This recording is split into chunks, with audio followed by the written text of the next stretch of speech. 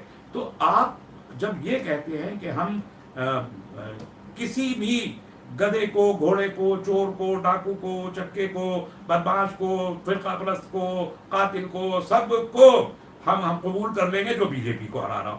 یہ کون سی پولیٹیکل حکمت عمل؟ یہ کوئی پولیٹیکل اسٹریٹجی نہیں ہے، بالکل غلط ہے، ناکام ہے. اور آپ ناکام ہو چکے ہیں. آپ کو سب سے پہلے اس کا اعتراف کرنا پڑے گا کہ آپ سیاسی طور پر اس حکمت عملی کے ذریعے شکست کھا چکے. تو اب آپ کسی کو ہرانے کی بات مت کیجیے. اب آپ یہ سوچئے کہ آپ اپنے آپ سے کیسے جیتیں گے. یہ جو سو کالڈ سیکولر سوشلسٹ پارٹیاں ہیں نا، جنہوں نے اپنے چہروں پہ نقاب پہن رکھے ہیں، برقعے پہن رکھے ہیں، ان کے دلال آپ کی صفوں میں آ کے کھڑے ہوتے ہیں، مختلف چہرے اختیار کرتے ہیں. کوئی دانشور بنتا ہے، کوئی انٹلیکچوئل بنتا ہے، کوئی پولیٹیشین بنتا ہے، کوئی عالم دین بنتا ہے، کوئی منتظم بنتا ہے، کوئی مختلف بہروپ بدل کے آپ کے بیچ آ کے ان پارٹیوں کی دلالی کرتے ہیں تاکہ آپ کی سیاسی قوت کھڑا نہ ہو سکے. مجھے ایک چھوٹا سا تجربہ ہے. آپ بتائیے، کیرل سے لے کے کشمیر تک فساد ہو، زلزلہ ہو یا سیلاب ہو، خدمت کا جہاں پر ضرورت پیش آئی، ہم ایس ڈی پی آئی کے لوگ وہاں پر آئے اور کھڑے ہوئے اور ہم نے خدمت کی. اور اس خدمت کو آپ نے سراہا، حکومتوں نے سراہا، اسٹیٹ گورنمنٹس نے سراہا کہ ہاں یہ لوگ خدمت کرتے ہیں. مگر جب کبھی ہم ووٹ کے لیے آئے تو آپ نے کہا نہیں آپ تو بی جے پی کو جتا دیں گے. اچھا ہم نے نہیں جتایا. ابھی کرناٹک میں جو الیکشن ہوا، اب تک آپ تو بی جے پی کو جتا دیں گے. ٹھیک ہے ہم نہیں جتاتے، آپ نے ہم کو ووٹ نہیں کیا، آپ نے کبھی کانگریس کو ووٹ کر دیا، کبھی جے ڈی ایس کو ووٹ کر دیا، کسی کو آپ نے ان کو جتا دیا. اچھا جتا دیا، بہت اچھا کیا. پھر کیا ہوا؟ اسی کرناٹک میں وہی کانگریسی پالا بدل کے بی جے پی میں چلے گئے. اب بتائیے آپ ٹھگے گئے یا نہیں ٹھگے گئے؟ ہم یہ یقین سے کہہ سکتے ہیں کہ ہم اگر جیت کے گئے ہوتے تو کم سے کم بی جے پی میں ہم تو رہ جاتے، کٹ کے مر جاتے، بی جے پی میں نہ جاتے. تو آپ کا ووٹ سب سے زیادہ سیکیور. یہ سیاسی جنگ ہے. بابری مسجد کی جنگ بھی ایک سیاسی جنگ ہے. آپ سیاسی اقتدار کے بغیر کبھی سے نہیں جیت سکیں گے. یہ بات آپ میری یاد لکھ کے رکھ لیجیے. آج سے لے کے 1000 سال تک آپ سیاسی طاقت کے بغیر یہ جنگ نہیں جیت سکتے. اور سیاسی طاقت آپ اس وقت تک حاصل نہیں کر سکتے جب تک آپ اپنے لوگوں کو آگے نہیں لائیں گے. 500 ممبران پارلیمنٹ ہے، 500 امیدوار کھڑے. کوئی سی پارٹی ہے جس کے 500 کے 500 جیت جاتے ہو؟ کوئی نہیں ہے. آج بی جے پی کے 500 ممبران پارلیمنٹ کے کینڈیڈیٹ کھڑے ہوتے ہیں، آج 300 ان کے پاس، 200 تو ان کے بھی ہارے. کانگریس تو 500 سیٹ پہ کھڑا کرے، 450 تو ان کے بھی ہار گئے. آپ کو کیا تکلیف ہے؟ اور بی جے پی تو جیت ہی رہی ہے.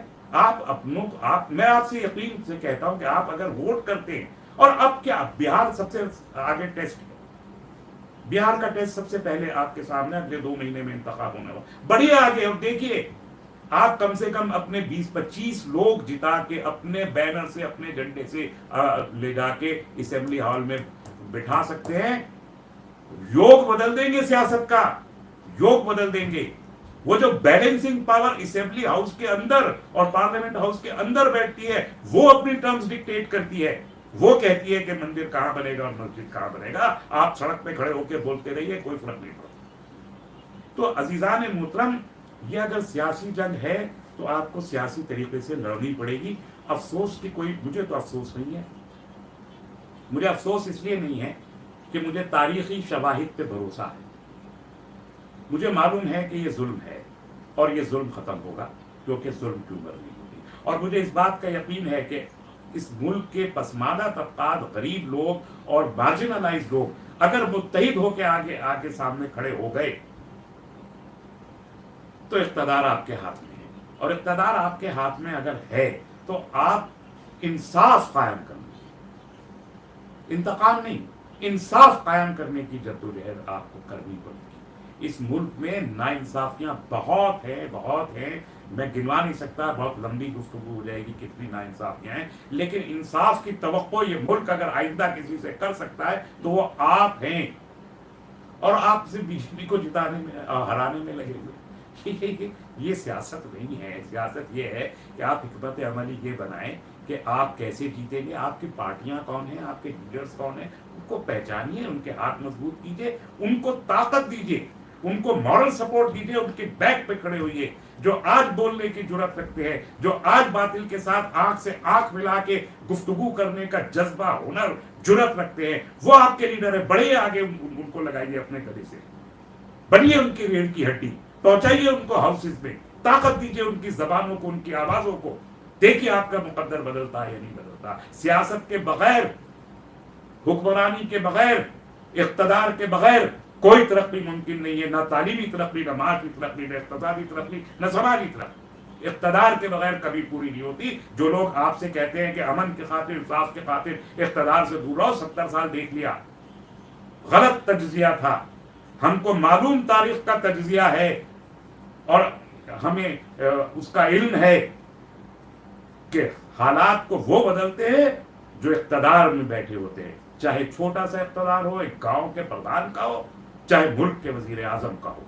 اقتدار جب ہوتا ہے تب حالات بدلے جاتے ہیں. قوت نافذہ اگر آپ کے اندر نہیں ہے تو آپ کوئی تبدیلی نہیں لا سکتے. اور یہ وجہ ہے کہ آپ دیکھتے ہیں کہ نبی کریم صلی اللہ علیہ وسلم 13 سال جدوجہد مکہ میں کرتے, نتائج مدینہ میں آ کے پیدا کرتے ہیں. جب آپ ایک حکومت قائم کر لیتے, جب آپ اس پوزیشن میں ہوتے ہیں کہ آپ وہاں کی آبادی کے ساتھ ایک معاہدہ کر سکے, جب آپ ایک ریاست قائم کر لیتے اور اس ریاست کے صدر ہو جاتے, تب وہاں سے تبدیلی آنا شروع ہوتی ہے. آپ کیسے کہہ رہے ہیں کہ آپ سیاست اور اقتدار سے دور رہیں گے اور آپ چیزوں کو آپ بدل لیں گے؟ نہیں بدل سکتے. اقتدار کی طرف بڑھیے. آج 5 اگست کا یہ میسج ہے آپ کے پاس کہ اقتدار کی طرف بڑھیے. یہ ایک ایشو. دوسرا ایشو, اب میں کشمیر پہ آتا ہوں. 5 اگست 2019 ایک عجیب و غریب واقعہ ہوا. 2 اگست سے ایک یاترا چل رہی تھی, اچھی خاصی امرناتھ یاترا چل رہی تھی, کوئی مسئلہ نہیں تھا, کوئی ٹینشن نہیں تھی, کوئی تھریٹ نہیں تھی, کسی انپٹ کا ذکر نہیں تھا. اچانک امرناتھ یاترا کو روک دیا اور یاتریوں سے کہا آپ جائیے گھروں کو واپس, اور ریلیں اور اسپیشل بسز لگا کے سارے یاتری جتنے مزدور تھے وہاں پر باہر سے اسٹیٹ سے سب کو باہر بھیج دیا. جو فوج وہاں پر 7 لاکھ کی فوج اور پولیس اور پیراملٹری فورسز وہاں لگی تھی, وہاں پر 45,000 مزید بڑھا دیے گئے کسی پرووکیشن کے بغیر. تو لوگوں کی سمجھ میں آ گیا کچھ ہونے والا ہے. 5 اگست کو تمام پولیٹیکل لیڈرشپ کو جیل میں ڈال دیا. اچھی تھی بری تھی میں اس میں نہیں جاتا, چاہے نیشنل کانفرنس تھی, چاہے پی ڈی پی تھی, چاہے کانگریس تھی, جتنے اپوزیشن کے لوگ تھے سینکڑوں ہزاروں لوگوں کو اٹھا کے جیل میں بند کر دیا گیا. کرفیو لگا دیے گئے, موبائل فون بند کر دیے گئے, بجلی بند کر دی گئی, محصور کر دیا سب لوگوں کو. اور یہ سب کرنے کے بعد کسی کو نہیں پتا اس ملک میں کیا ہونے والا ہے. جمعے کو یہ سب کچھ ہوتا ہے, ہفتے کی چھٹی ہے, اتوار کی چھٹی ہے, پیر کو پارلیمنٹ کا اجلاس ہوتا ہے. 11 بجے دوپہر تک کسی کو پتہ نہیں کیا ہونے والا ہے, اور 11 بجے اچانک آپ لا کے ایک بل رکھ دیتے کہ ہم نے 370 کا ایبروگیشن کر دیا. یہ جمہوریت ہے.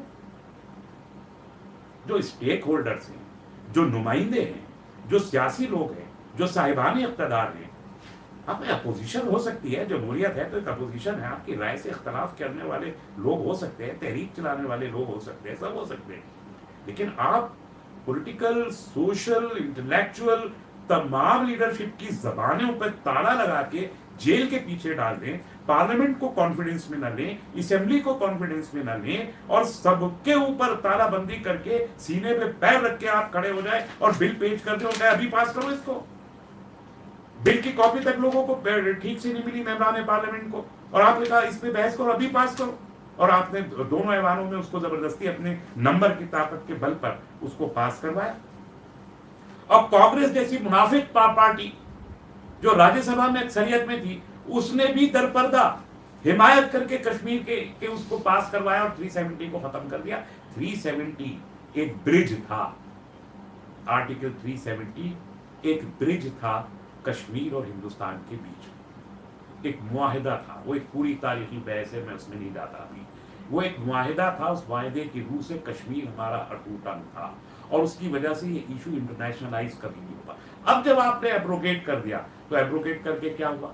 میں تو شکر ادا کرتا ہوں کہ کشمیریوں نے بہت سمجھداری سے کام لیا, اور 5 اگست کو یہ بل پاس ہوتی, 6 اگست سے وہ اپنے گھروں میں محصور ہو گئے. پہلے تو کرفیو رہا, جب کرفیو ختم ہو گیا تب بھی وہ 6 مہینے گھروں سے باہر نہیں نکلے. اگر کہیں خدا نہ خواستہ وہ گھروں سے باہر نکلے ہوتے تو فلسطین تو اسی دن بن جاتا, اسی دن فلسطین بن جاتا. 50,000 مرتے, 1 لاکھ مرتے. اتنی لمبی فوج, یعنی ہندوستان کی فوج اور پیراملٹری فورسز 12 لاکھ کی کل ہے, 7 لاکھ اکیلے کشمیر میں ہیں.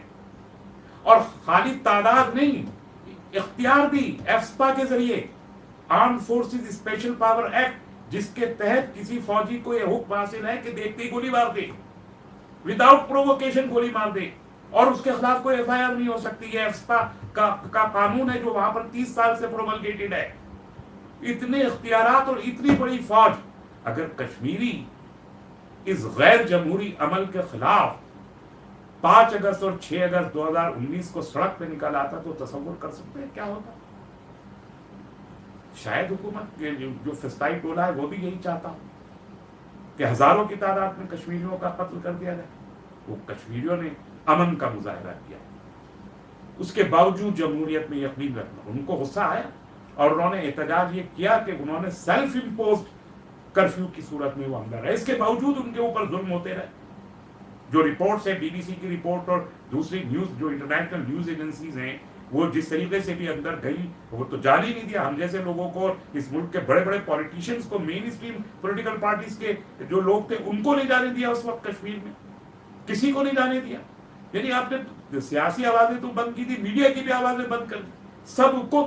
اگر آپ ٹھیک کر رہے تھے, سمپل سی بات ہے, اگر آپ کا قدم ٹھیک تھا, اگر آپ جمہوری تھا, اگر کانسٹیٹیوشنل تھا, اگر آپ کو کوئی خوف نہیں تھا, تو اتنا سب کچھ کرنے کی کہ سنگینوں کے سائے میں غیر جمہوری طریقے سے ایک بل کو پاس کروانے کی ضرورت کیا تھی؟ اور کیا خوف تھا کہ آپ میڈیا کو جانے نہیں دینا چاہتے؟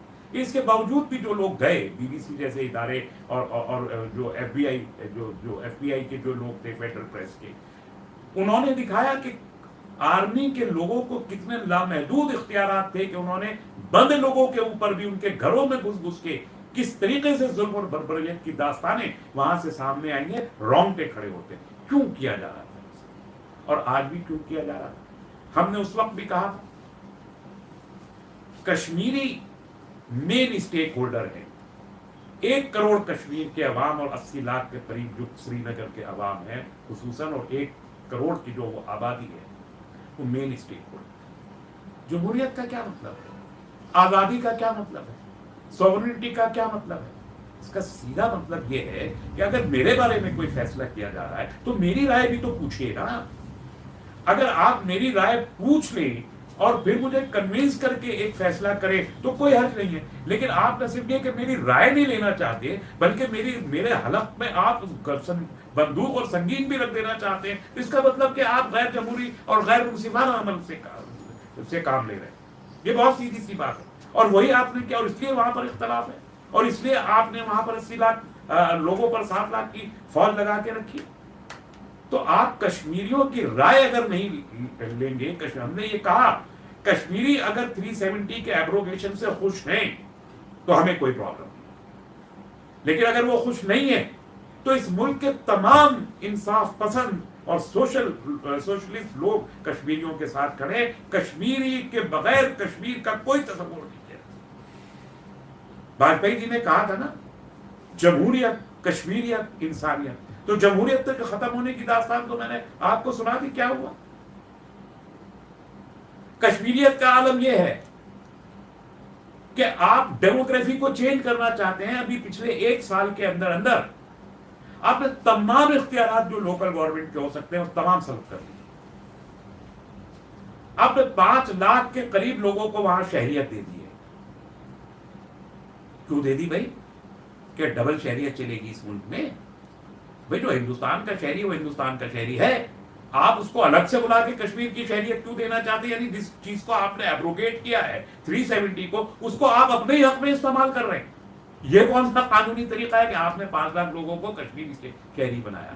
آپ نے چیف منسٹر سے تمام اختیارات چھین لیے، یعنی اب جو بھی ابھی تو ہے نہیں، جب بھی آئے گا تو چیف منسٹر کو اختیارات نہیں ہے، یونیورسٹیز کے کوئی اختیارات نہیں ہے، کالجز میں ایڈمیشن کے اختیارات نہیں ہیں، گولف کے اختیارات نہیں ہیں، گولف کورسز کے اختیارات چھین لیے، لینڈ کے اختیارات چھین لیے کہ سینٹرل گورنمنٹ جو جس کو زمین جہاں دینا چاہے وہ اس کو دے سکتی ہے۔ ارے بھائی تو اسٹیٹ کہاں، اسٹیٹ تو ختم ہو گئی، یونین ٹیریٹری آپ نے، یعنی آپ نے کبھی سنا تھا؟ مجھے یاد آ گیا کہ کسی اسٹیٹ کو یونین ٹیریٹری میں کنورٹ کیا گیا۔ یونین ٹیریٹری کو تو اسٹیٹ میں بدلا جاتا ہے، لیکن اسٹیٹ کو یونین ٹیریٹری میں بدلا گیا، یہ پہلا واقعہ ہے آزاد ہندوستان کی تاریخ میں۔ اور آپ نے تمام اختیارات مرکز کے پاس رکھ لیے، اور مرکز کے پاس جو ہے وہ بھی فوج کے ذریعے رکھ لیے۔ یہ ڈکٹیٹرشپ ہے، یہ نادر شاہی ہے، یہ آپریشن ہے، یہ ظلم ہے، یہ غاصبانہ انداز ہے جسے ایک جمہوری ملک اور جمہوری ملک کے عوام برداشت نہیں کر سکتے۔ اس لیے ہم احتجاج کرتے ہیں۔ تو آپ نے اس کشمیریت کو جو آپ ہی کے بعد پہ جی نے کہا تھا، جمہوریت کے بعد اس کشمیریت کو بھی آپ نے ختم کرنے کی کوشش کی، اور انسانیت کے بارے میں تو انسانی حقوق کی جو تنظیمیں ہیں عالمی سطح پر بھی اور ملک کی سطح پر بھی، یشونت سنہا جی کی رپورٹ پڑھ کے دیکھ لیجیے، وہ تو مسلمان بھی نہیں، بی جے پی کے ہی آدمی تھے، یشونت سنہا جی کی رپورٹ، اور بہت لوگ ہیں جنہوں نے رپورٹ دی، غیر ملک میں ایمنسٹی انٹرنیشنل کی پڑھ لیجیے، نیو یارک ٹائمز کی رپورٹ پڑھ لیجیے، کتنے ادارے، U N human rights committee کی رپورٹ پڑھ لیجیے، کہ انسانی حقوق پر پامالی کا عالم یہ ہے 1 لاکھ لوگ تو تقریباً ڈس ایپیئرڈ ہے، ایک نئی نسل قائم ہو گئی ہے وہاں، ڈس ایپیئرڈ۔ اب وہ غائب ہو گیا آدمی معلوم نہیں کہ زندہ ہے مر گیا، اور سالوں سال اس کا پتہ نہیں ہے۔ 45,000 کے قریب ہاف ویڈوز ہیں جن کے شوہر ڈس ایپیئر ہوئے، اب وہ تلوار لٹکی ہوئے معلق ہیں اپنے اس رشتے میں کہ وہ بیوہ ہیں یا شادی شدہ ہے، کچھ نہیں پتا، ایک نیا طبقہ پیدا ہو گیا ہاف ویڈوز کا، دنیا میں کہیں نہیں ہے کشمیر کے سوا، اور لاکھوں لوگ قتل ہو گئے اور روز ہو رہے، اور انفلٹریشن بھی ختم نہیں ہوا، کراس بارڈر ٹیررزم بھی ویسا کا ویسے ہی برقرار ہے، وہ بھی نہیں رکھا، آپ نے سرجیکل اسٹرائکس بھی کر لی، سب کر لیا، وہ بھی اپنی ہے۔ تو آپ نے انسانیت کو بھی وہاں پر قتل کر دیا، آپ نے کشمیریت کا بھی کوئی لحاظ نہیں کیا، اور آپ نے جمہوریت کا بھی۔ تو پھر واجپئی صاحب کی جو پالیسی تھی آپ تو اس کو بھی آپ نے نظر انداز کیا۔ اور تیسرا، انٹرنیشنل ہم نے کبھی نہیں ہونے دیا تھا ایشو بھائی، یہ ایک بائی لیٹرل ایشو تھا، بائی لیٹرل ہی سلجھ بھی جاتا، لیکن آپ نے اس کو پہلے تو یونیلیٹرل کیا، اور اب 370 کا ایبروگیٹ کر کے جتنے بھی کنونشن، انٹرنیشنل کنونشن کشمیر اور ہندوستان کے تعلق سے تھے وہ سارے کے سارے کل عدم قرار پا گئے، اور چین آ کے کھڑا ہو گیا۔ اب کوئی انٹرنیشنل بائنڈنگ کسی کے اوپر نہیں ہے اس کے بعد۔ تو اب چین، آج تک چین، جتنی بھی چین کے اسکرمشز ہوئے، اٹیک ہوئے، ہمارے جتنے تعلقات خراب ہوئے، جتنے جھگڑے ہوئے چین کے ساتھ، وہ ہمارے نارتھ ایسٹ کے بارڈر پہ ہو رہے تھے، ڈوکلام پہ ہو رہے تھے، اروناچل پردیش میں ہو رہے تھے، تبت کی سائڈ پہ ہو رہے تھے، نارتھ ایسٹ میں ہو رہے تھے۔ کشمیر 62 کے بعد سے چین نہیں آیا کبھی بھی کشمیر والی سائڈ پہ، لیکن ایبروگیشن کے بعد کشمیر پہلی بار جو ہے وہ اس ایریا میں آگے کھڑا ہو گیا، اور اس چین کے وہاں کشمیر میں آنے کے کھڑے ہونے کا بڑا سیدھا مطلب ہوتا ہے کہ اب وہ ایشو انٹرنیشنلائز ہوگا، جو ہم نے کبھی نہیں چاہا۔ تو یہ آپ کی کشمیر پالیسی اگر ہے کہ آپ اس کو انٹرنیشنلائز کر رہے ہیں، تو پھر یقینی طور پر کشمیر سے ہم کو انتہائی قسم کی مایوسی ہوگی، اور یہ آپ کی غلطی ہوگی، یہ سرکار کی غلطی ہوگی جو غیر دانشمندانہ فیصلہ۔ اس لیے ہم کہتے ہیں آج 5 اگست کو 1 سال پورا ہونے کے بعد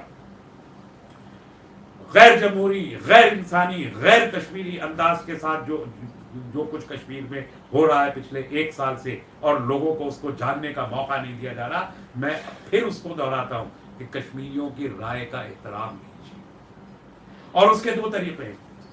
پلیبیسائٹ کا لفظ تو آپ سننا پسند نہیں کرتے کہ پلیبیسائٹ ہو، وہ آپ سننا نہیں چاہتے، ٹھیک ہے، ایک وہ طریقہ ہے کشمیریوں کی رائے جاننے کا، لیکن آپ نہیں سننا چاہتے، کوئی بات نہیں، آپ مت سنیے، اس کو نظر انداز کر دیجیے، پھاڑ کے پھینک دیجیے پلیبیسائٹ کے کاغذ کو۔ لیکن آپ پریزنٹ پولیٹیکل ڈسپینسیشن میں جو پولیٹیکل سیٹ اپ ابھی کشمیر میں ہے، اسی سیٹ اپ میں، اسی ڈیلیمیٹیشن کے تحت آپ جرأت کیجئے کہ کشمیر میں آزادانہ انتخابات کرنے،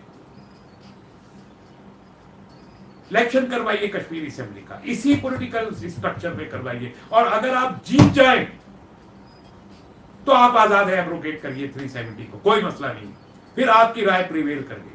لیکن اس پولیٹیکل نئے ڈیلیمیٹیشن میں نہیں, اس ڈیلیمیٹ. لیکن اگر آپ ہار جائیں الیکشن تو آپ یہ مان لیجئے کہ کشمیر کے لوگوں نے 370 کے ایبروگیشن کو خارج کر دیا, اور پھر آپ کو دوبارہ سے 370 کو وہاں اپلائی کرنا پڑے گا.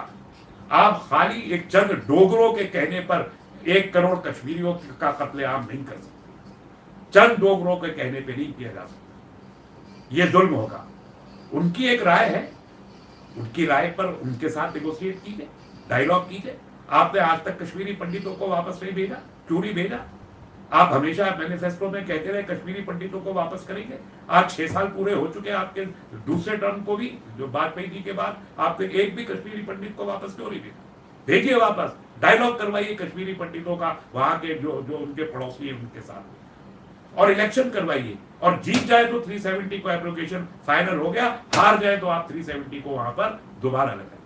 ہم مطالبہ کرتے ہیں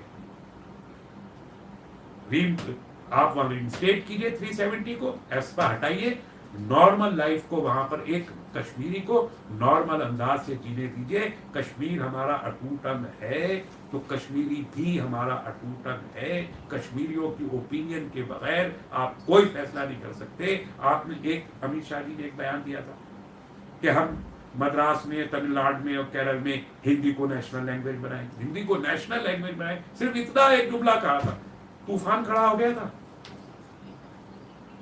تو اگر لوگوں کے اوپینین نہیں, لوگوں کے لیے جو فیصلہ کر رہے ہیں وہ لوگوں کے اوپینین کے ساتھ نہیں ہے تو لوگ نہیں مانیں گے. یہی کشمیر کا معاملہ ہے.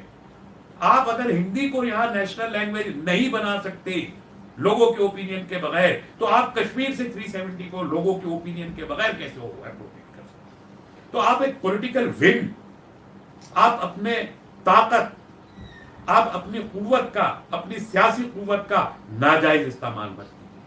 یہی مائٹ آپ نے بابری مسجد کے معاملے میں اور رام مندر کے معاملے میں دکھایا ہے, یہی مائٹ آپ کشمیر کے معاملے میں دکھانے کی کوشش کر رہے ہیں. تو نہ تو یہ مائٹ یہاں کامیاب ہوگا, نہ وہ مائٹ وہاں کامیاب ہوگا, دونوں جگہ کامیاب نہیں ہو سکتا. میں آج پورے یقین کے ساتھ کہتا ہوں کہ مائٹ کامیاب نہیں ہوگا. یہ 2 سال 4 سال 5 سال 10 سال دشمنی کا سفر, 1 قدم 2 قدم تم بھی تھک جاؤ گے, ہم بھی تھک جائیں گے. براہ کرم جمہوریت کو جمہوریت کے طریقے سے چلنے دیجیے. لوگوں کے آپسی بھائی چارے کو مت توڑیے, اس فرقہ واریت کی فضا کو مت بنائیے. اس فرقہ واریت سے آپ چند دن اقتدار تو قائم میں رہ سکتے ہیں, آپ اس ملک کو امن نہیں دے سکتے. ہم کو بہت سارے کام کرنے ہیں. ابھی بہت سی اس ملک میں ترقی کے مراحل, آزادی کے جو ثمرات ہیں ابھی نہیں ملے ہیں پورے ملک. ابھی تو ہماری سڑکیں بھی پوری نہیں ہیں, ابھی تو پینے کا پانی لوگوں کے پاس نہیں ہے, ابھی تو بجلی پوری نہیں مل رہی ہے, ابھی تو انڈسٹری پوری نہیں آئی, ابھی تو ہمارا BPL بلو پاورٹی لائن ختم نہیں ہوا, ابھی تو ہمارے ٹرائبل کو ایک نارمل انسانی زندگی نہیں ملی, ابھی تو ہمارے دلت برادران جو ہے SC ST وہ مین اسٹریم میں نہیں آئے جو ہمارا 1950 میں ہمارا ہدف تھا. ابھی تو بہت سارے کام کرنے باقی ہے میرے محترم. میں مودی جی آپ اقتدار میں رہیے, آپ کے اقتدار سے کوئی مسئلہ نہیں ہے. امت شاہ جی آپ اقتدار انجوائے کیجیے, ہر ہندوستانی کو یہ حق ہے کہ وہ اقتدار تک پہنچنے کی کوشش کیجیے. میں نفرت کی بنیاد پر, محبت اور کانسٹیٹیوشن کی بنیاد پر چلیں گے تو میں آپ سے کہتا ہوں 50 سال آپ کو کوئی ہٹا نہیں سکتا. یہ نفرت اور غیر دستوری انداز سے چلیں گے تو آپ کی عمر نہیں ہے. میں نہیں چاہتا کہ اس ملک میں کل کوئی یہ کہے کہ ایک ہٹلر ہندوستان میں نہیں پیدا. ہٹلر بہت خراب نام ہے, گالی ہے, ہٹلر گالی ہے. ہم نہیں چاہتے یہ آپ کے ساتھ میں اس قسم کا کوئی نام جڑے. براہ کرم اس ملک کے دستور کا ویسے ہی احترام کیجیے جس طرح آپ پہلے دن جب پارلیمنٹ میں داخل ہو رہے تھے تو آپ نے اسے دستور کا مندر کہہ کر وہاں سجدہ کیا تھا. آپ اس دستور کے اس احترام کو اسی طرح اپنے دل میں رکھیے اور دستوری طور پر حکومت چلائیے. لوگ آپ کے پیروں میں پڑیں گے, پڑ جائیں گے. لیکن ادھ بھکتوں سے نہیں کام چلے گا, یہ جھوٹے ہیں. ہم ہیں بھکت بھارت کے, ہم بھکت ہیں. ہم جانتے ہیں کہ دیش میں کیسے لوگوں کے درمیان محبت پھیلا کے جیا جا سکتا ہے. تو میں یہ اپیل حکومت سے کرنا چاہتا ہوں کہ انصاف, محبت, دستور, قانون, اس کی حکمرانی کو آپ نافذ کیجیے. اگر اللہ نے, بھگوان نے, ایشور نے, پرماتما نے, رام چندر جی نے, کرشن جی نے, جس نے بھی یہ موقع آپ کو دیا ہے کہ آپ حکمراں بنیں, ظاہر ہے یہ کسی انڈیویجول کی کوشش نہیں ہوتی، آپ کی کوشش نہیں ہے، لیکن موقع ہے، آپ کو مل گیا ہے کسی کرپا سے، تو آپ اس کے استعمال کو انسانی طریقے سے، دستوری طریقے سے کریں گے تو لوگ آپ کو بہت لمبے، جیسے رام چندر جی کو آج ہزاروں سال بعد بھی یاد کیا جاتا ہے، آپ کو بھی لوگ اس طریقے سے یاد کریں گے اگر آپ نے لوگوں کے درمیان محبت بانٹی۔ نہیں بانٹی تو آپ دیکھتے ہیں کہ بہت سے نام ہیں انسانی تاریخ میں جن کا نام گالی میں بدل گئے اور وہ آج تک گالی کی حیثیت سے لیے جاتے ہیں۔ تو میری درخواست ہے عوام سے بھی، سرکار سے بھی، امن سے رہیے، انصاف کا انتظار کیجیے، انصاف ملتا ہے، ضرور ملتا ہے، دیر ہو سکتی ہے، اندھیر کبھی نہیں ہوتا اللہ کے دربار میں، بھگوان کے دربار میں، کرشن جی کے دربار میں، رام چندر جی کے، جو بھی جس کی آستھا ہے اس کے ہاں کبھی اندھیر نہیں ہوتا، دیر ہو جاتی ہے۔